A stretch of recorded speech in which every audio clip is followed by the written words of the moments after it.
That's it. I've had enough. Clear off. And don't come back till you're ready to do business properly. But I've got the coin, I swear it. I simply just... Where is it then, eh? Bring the coin, all of it, or I'll call the sentinels on you again. Are we clear? 'Tis uncommon for a lad of his age to be unable to shop on his own. Mayhap we ought to lend him a hand, master. Oh, 'tis you. You're a welcome sight. Forgive my boldness, but I've a small favor to ask of you. Would you be willing to lend me some gold? I swear you'll be repaid in full.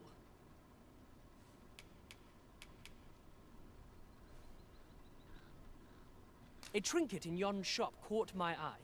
A small, ornate box of exceptional craftsmanship. Alas, 'twould seem I do not have the coin on hand to purchase it. I can certainly procure the gold later, but by then, the box might be gone. If you'd be kind enough to lend me the amount I need, I would repay every last coin. Well met, sir. How might I be of service?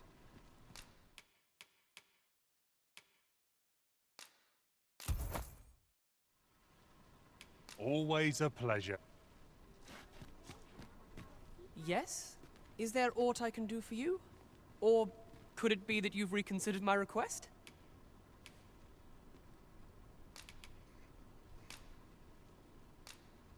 You bought it for me. Thank you. I'll treasure this. You're a kind soul. Pray, let me return the favor someday. He seems a young man of decent character. I believe his promise to repay your kindness was a genuine one.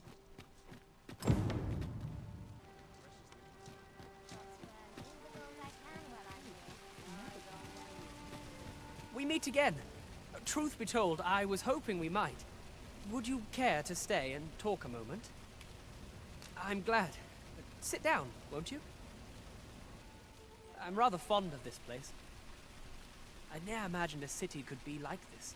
So full of excitement, so alive. And how could I have?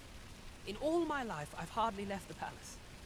My mother is quite strict. You understand. Oft did I long for a taste of normal life. Even aught as simple as going shopping for myself.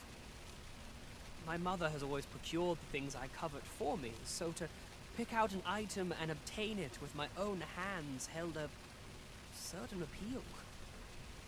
Of course, in the end, you were the one who made the purchase. That's all right. I know you meant well.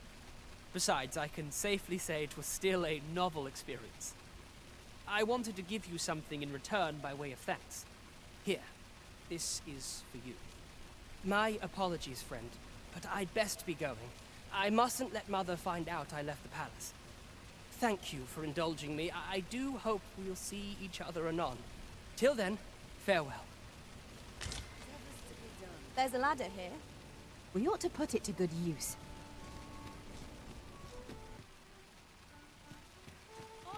Gather round. Treat your ears to a tale. Hoi. Faring well, I hope. Would you care to join me? I'd not say no to a bit of company. I was hoping you'd say that. Do you know, I had a feeling we'd meet here today. Intuition, I suppose.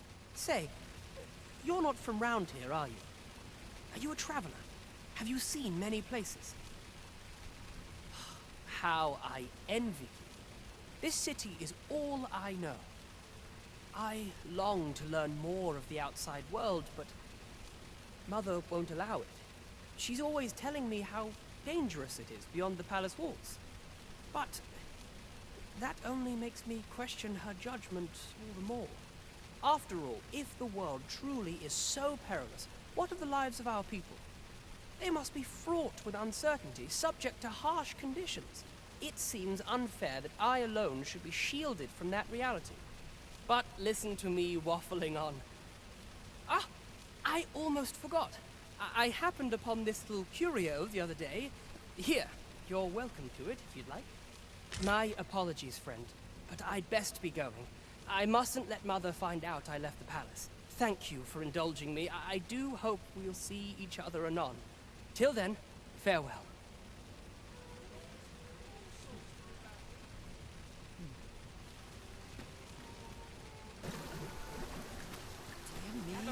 Gather round.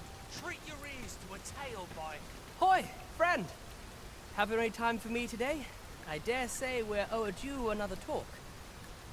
There's something I've come to understand during my stolen hours exploring these streets, and I wanted to share it with you. Every last resident in this city is wholeheartedly devoted to living out their lives. It seems a simple observation, I know, but to me, 'twas a revelation, for it made me painfully aware of my own position.